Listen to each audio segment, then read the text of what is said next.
Há esperança para você. Seja muito bem-vindo, prezado amigo, na apresentação desse terceiro estudo de uma sequência de lições a respeito de traumas na vida da pessoa, onde a pessoa, em função de pecados cometidos, muitas vezes acha que já não resta mais perdão dos seus pecados.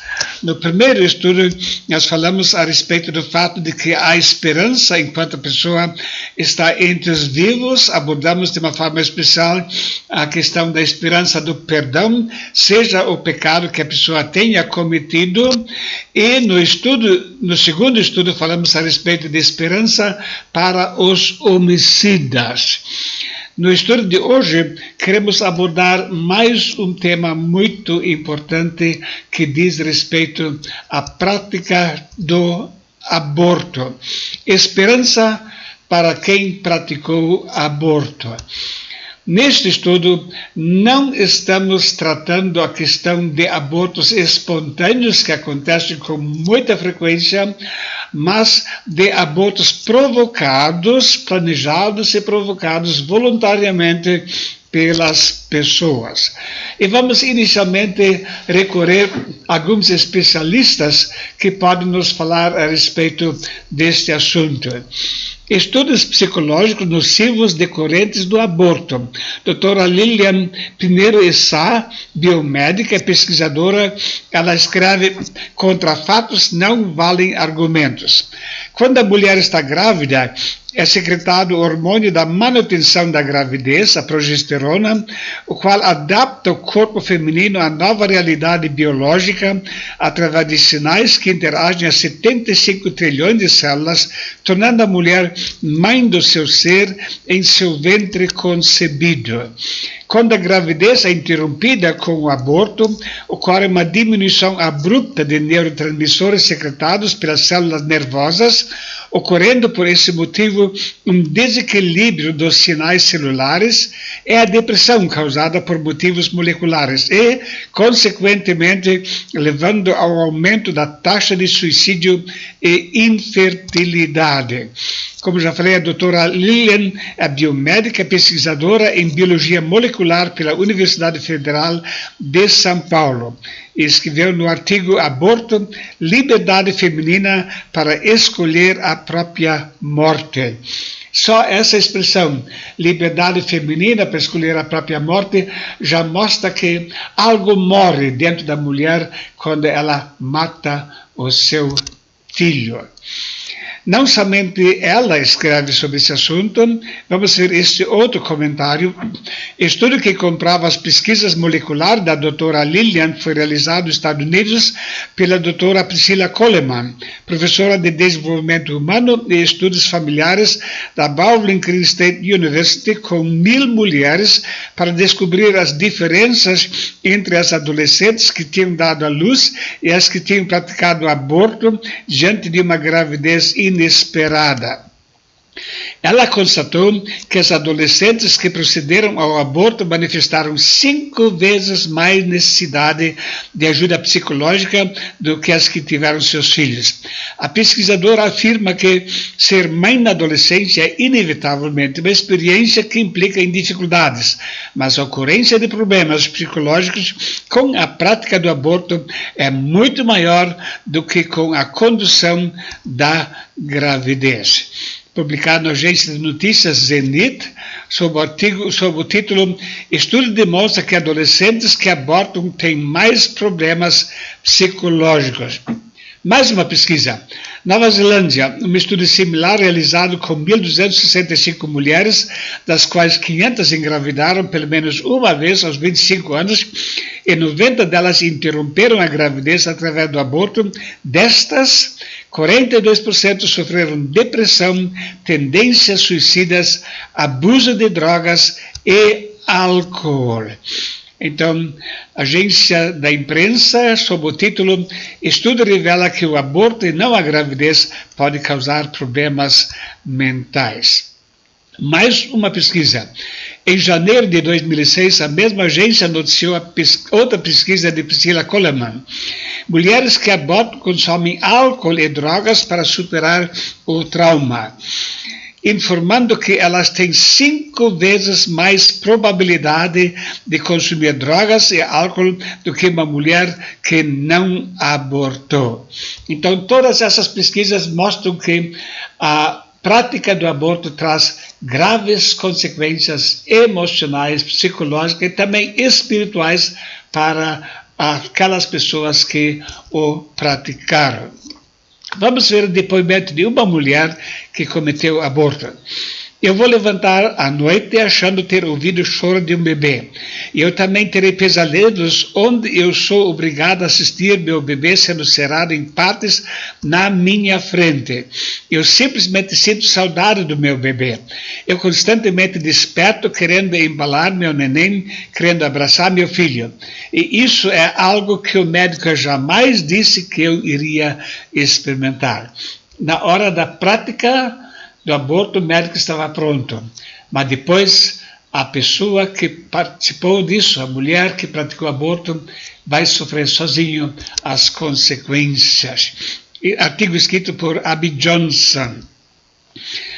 Chegamos então a uma pergunta crucial quando pensamos sobre aborto. Quando começa a vida de uma pessoa? Existem várias definições a respeito dessa pergunta, e primeiro vamos pensar dentro da crença dos judeus. Eles fazem uma divisão entre os primeiros 40 dias e os dias seguintes, então, durante a gravidez.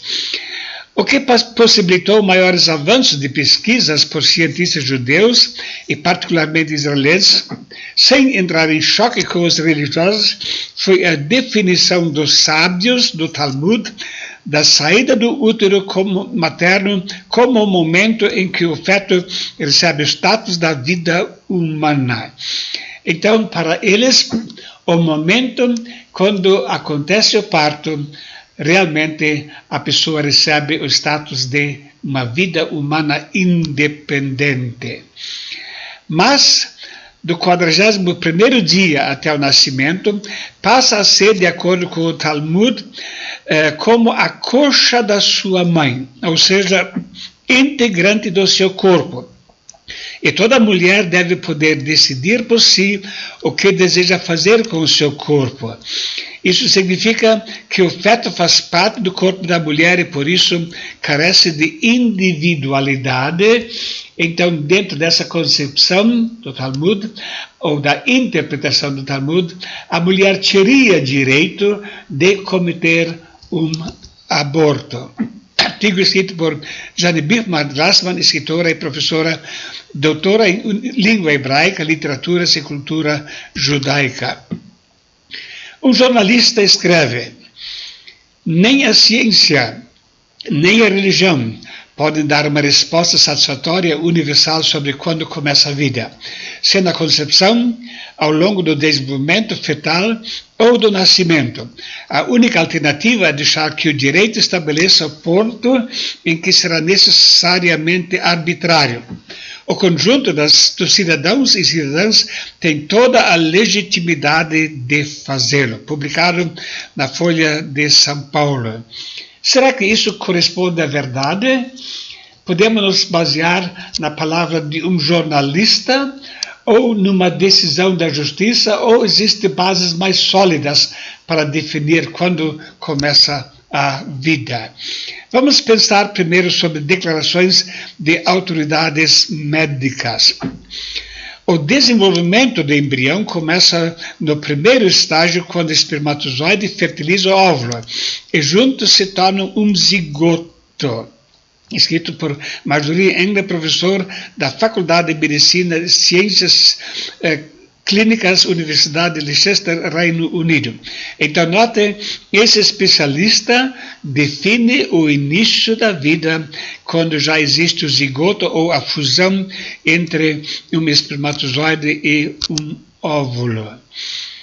O desenvolvimento de um ser humano começa com a fertilização, processo pelo qual duas células altamente especializadas, o espermatozoide do homem e o óvulo da mulher, se unem para dar existência a um novo organismo, o zigoto. Dr. John Langman, professor de anatomia da Universidade da Virgínia. O zigoto. Essa célula formada pela união de um óvulo e um espermatozoide representa o início de um ser humano. A expressão comum óvulo fertilizado refere-se ao zigoto, Dr. Kate Moran, premiado professor emérito e catedrático da Divisão de Anatomia da Faculdade de Medicina da Universidade de Toronto, Canadá. Temos aqui, portanto, depoimentos de pessoas altamente especializadas e eles definem o início da vida humana com a fusão entre o espermatozoide e o óvulo da mulher. Já a teoria neurológica aplica a definição de morte para marcar o início da vida. Se a morte é o fim das ondas cerebrais, então a vida é o início dessa atividade, o que ocorreria somente após a 8ª semana de gestação. Mas será que é esse o ensino da palavra de Deus, que vai contra aquilo que especialistas em embriologia afirmam? Vamos ver o que a Bíblia nos fala. Os teus olhos viram o meu corpo ainda informe, e no teu livro todas essas coisas foram escritas, as quais em continuação foram formadas, quando nem ainda uma delas havia. Então, todos os fatos a respeito da vida humana já foram escritos no livro lá no céu, e a pessoa é tratada como um indivíduo já a partir da concepção, a partir do momento da fusão entre o espermatozoide e o óvulo da mulher. Quando não havia forma nenhuma ainda, Deus já trata esse novo ser como um indivíduo. Portanto, podemos dizer com base na Bíblia e confirmado por embriologistas renomados que a vida humana começa já no momento da fusão entre o espermatozoide e o óvulo. No Brasil, calcula-se que haja 100 mil abortos provocados por ano. Realmente existem estatísticas que colocam esse número muito maior, mas estão incluídos ali também todos os casos de aborto espontâneo. E são, em geral, cálculos feitos por pessoas que estão defendendo a legalização do aborto, então querem mostrar a situação trágica para tentar comover Congresso e juízes para aprovar a prática do aborto. Mas cálculos mais racionais, mais realmente baseados em dados concretos, apontam para 100 mil abortos provocados por ano. E depois disso, muitas vezes, vem o remorso. Vamos ver o depoimento de uma senhora. Preocupada, aliás, o depoimento de um relatório sobre o aborto. Preocupada, uma mulher procurou seu ginecologista. Doutor, eu estou com um problema muito sério e preciso da sua ajuda desesperadamente. Meu bebê não tem 1 ano e eu estou grávida novamente. Eu não quero outro filho. Então o médico disse, em que exatamente você quer que eu ajude? Eu quero fazer um aborto. Depois de pensar por alguns instantes, o médico falou, olha, eu tive uma ideia que me parece melhor e também menos arriscada. A mulher sorriu satisfeita.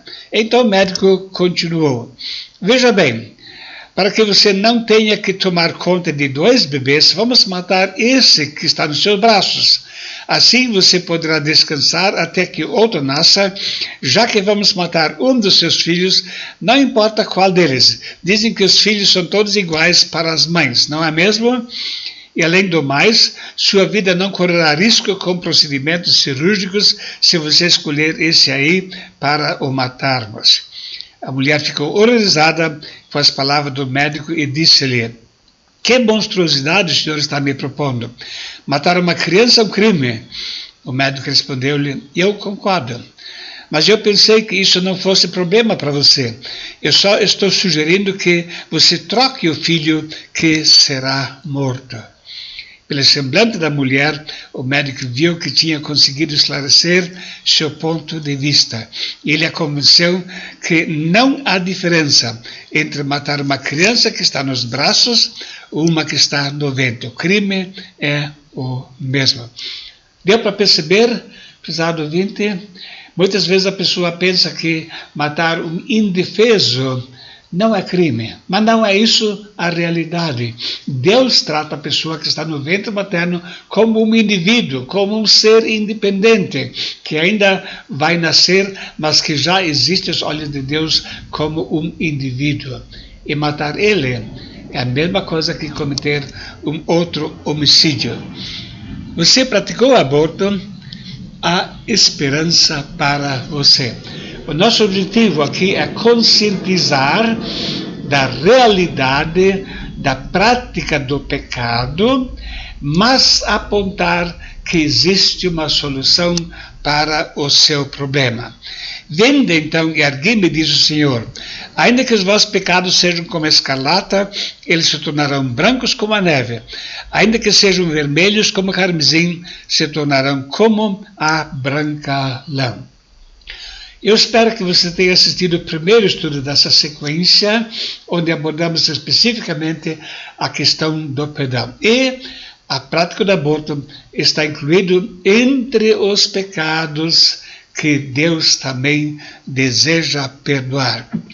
Perdão não é mérito, é a graça de Deus pelo mérito de Cristo que morreu para livrar-nos dos crimes cometidos. Cristo morreu também por aquelas pessoas que cometeram o aborto. E Deus oferece perdão para pessoas realmente arrependidas e convertidas. Davi orou assim: livra-me dos crimes de sangue, ó Deus, Deus da minha salvação, e a minha língua louvará altamente a tua justiça. Salmo 51, verso 14. No caso de Davi, ele era culpado não somente de adultério, mas era culpado da morte do marido, da esposa com a qual ele adulterou, e ele se sentiu tremendamente culpado perante Deus pelo crime que havia cometido. Por isso ele pede: livra-me dos crimes de sangue, ó Deus da minha salvação. Após o perdão, vem alegria e júbilo. Faze-me ouvir júbilo e alegria, para que gozem os ossos que tu quebraste. Esconde a tua face dos meus pecados e apaga todas as minhas iniquidades. Cria em mim, ó Deus, um coração puro e renova em mim um espírito reto.